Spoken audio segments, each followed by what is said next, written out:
सांप्रदायिक दंगे में ब्यावर में कुछ लोगों ने अल्पसंख्यक समुदाय के एक युवक की हत्या के मामले में पॉपुलर फ्रंट ऑफ इंडिया की तरफ से प्रेस वार्ता का आयोजन हुआ। प्रेस वार्ता से रूबरू होते हुए प्रदेश उपाध्यक्ष अनीस अंसारी ने बताया कि पॉपुलर फ्रंट की ओर से 1 अप्रैल को मुख्यमंत्री के नाम पे एक पत्र जारी कर उन्हें अवगत कराया था कि हिंदू नववर्ष पर कुछ भगवाधारी संघी सोच के लोग माहौल प्रदेश में खराब कर सकते हैं, मगर शासन और पुलिस प्रशासन की लापरवाही का सबूत सामने कि भगवाधारियों ने मुस्लिम इलाकों में घुसकर भड़काऊ नारेबाजी की, जबकि पुलिस का जाब्ता भी उनके साथ ना होकर बाद में पुलिस आई, जब तक काफ़ी दुकानें जलाई जा चुकी थी और माहौल ख़राब हो चुका था। हम देख रहे हैं देश में जो दिन प्रतिदिन नफरत का माहौल बढ़ता जा रहा है, नफरत भरी कंटेंट्स को, फिल्मों को यहाँ की सरकार जो है प्रायोजित कर रही है, उनको आगे बढ़ाया जा रहा है। उसी के नतीजे में हम देखते हैं कि छोटी छोटी घटनाएं भी बड़ा बड़ा सांप्रदायिक रूप लेने के लिए तैयार है। ऐसी ही घटनाएं हैं राजस्थान में भी, जो राजस्थान एक पीसफुल प्रदेश है और कहने के लिए यहाँ पर एक सेकुलर गवर्नमेंट भी है जो ऐसी चीज़ों को रोकना चाहिए। लेकिन 2 घटनाएं हाल ही में कल परसों में जो हुई है, पहली घटना का मैं जिक्र करना चाहता हूँ करौली में। जिस तरह से एक हिंदू त्यौहार या हिंदू नववर्ष के नाम पर एक रैली वहाँ पर की गई और मुस्लिम मोहल्लों से उस रैली को निकाल कर वहाँ भड़काऊ नारे लगाए गए, भड़काऊ गाने वहाँ चलाए गए। उससे लोगों की भावनाएं आहत हुई और छोटा मोटा कुछ शुरू होने के बाद में बड़ी आगजनी और बाद में कर्फ्यू भी करौली में हो गया। मैं समझता हूँ इस तरह की जो घटनाएं हैं, इसका पूर्वानुमान वहाँ का प्रशासन लगा सकता था और इन घटनाओं को समय रहते रोका जा सकता था, लेकिन प्रशासन की लापरवाही कहें इसको या जो भगवा संगठनों की पुष्टपनाही हम इसको कह सकते हैं कि उन्होंने उनको मौका दिया, मुस्लिम मोहल्लों में वो गए और जो उनके कंटेंट्स थे, नारे थे, वो इतने संवेदनशील थे कि वहाँ पर उनको किसी को रोक पाना मुमकिन नहीं था। लेकिन फिर भी वहाँ जो घटित हुआ वो बहुत निंदनीय है और हम इसमें प्रशासन की और सरकार की घोर लापरवाही इसको हम कह सकते हैं। पॉपुलर फ्रंट ऑफ इंडिया वो संगठन है जिसने नववर्ष की जो तैयारियां और जो सिम्टम्स पहले से नजर आ रहे थे, उसके लिए कई जगह ज्ञापन दे करके सरकार को, प्रशासन को चेताया भी था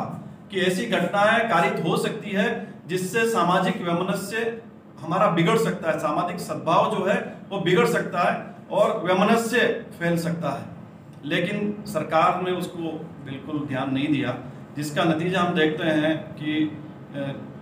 बड़ी एक घटना करौली में हुई और उसका असर जो है बाकी के प्रदेश में भी हुआ। हमने देखा दूसरी जो घटना हुई ब्यावर के अंदर, एक मामूली सी कहा सुनी थी, उसको जो है सांप्रदायिक रंग दिया गया क्योंकि एक उसमें दूसरा संप्रदाय का था जिसकी बाइक थी, इसको टक्कर लगी और जो टक्कर लगाने वाला था दूसरे संप्रदाय का था। और बात सिर्फ चलिए ये छोटी छोटी घटनाएं हो जाती है, लेकिन इसको सांप्रदायिक रंग देने वाले और उसमें एक आदमी की मौत भी हो गई, इतनी बड़ी घटना जो यहाँ पर हो गई है और उसका भी कुछ ऐसा नहीं है कि उस पर एक्शन लिया जा रहा हो, जो दोषी है उनके लिए उनके ऊपर कड़ी कार्रवाई की जा रही हो, बल्कि उसमें जो है जो पीड़ित है उनको ही दबाया जा रहा है, उनको इंसाफ मिलने की उम्मीद भी यहाँ नजर नहीं आती। तो हम इसमें सरकार और प्रशासन की इस घोर लापरवाही की हम लोग कड़ी निंदा करते हैं और इस सरकार से मांग भी करते हैं कि इसकी जो भी दोषी हैं इन घटनाओं के, उनको कड़ी से कड़ी सजा दी जाए। अगर इन दोषियों को कड़ी सजा नहीं दी तो जो हमारा सांप्रदायिक सौहार्द है, जो हमारा गंगा जमनी ताना बाना है, वो ताना बाना छिन्न भिन्न हो जाएगा और इसके लिए सरकार जिम्मेदार होगी। और बड़ी मूर्खतापूर्ण बात यहाँ पर मुख्यमंत्री जी ने भी की है। उन्होंने, उनकी सरकार होते हुए, पुलिस उनके हाथ में होते हुए, प्रशासन और सब कुछ उनके हाथ में होते हुए, उन्होंने विपक्षी दलों पर इसका इल्जाम लगाया, जो बड़ा हास्यास्पद लगता है और अपनी जिम्मेदारी से बचने की एक योजना भी लगती है। तो हम उनसे भी सीधे कहना चाहते हैं मुख्यमंत्री महोदय से कि वो जो कुछ भी प्रदेश में हो रहा है, इस प्रदेश के मुखिया हैं और इसको जिम्मेदारी उनको खुद को कबूल करनी चाहिए। इतनी नैतिकता मुख्यमंत्री महोदय में भी होनी चाहिए कि इतनी बड़ी बड़ी घटनाएं प्रदेश में हो रही है, लोग जो भगवा संगठन है वो इस मुल्क में, प्रदेश में नहीं पूरे मुल्क में वो नंगा नाच कर रहे हैं और जो हिंदू रीति रिवाज, हिंदू त्योहार है, उनकी आड़ में जो है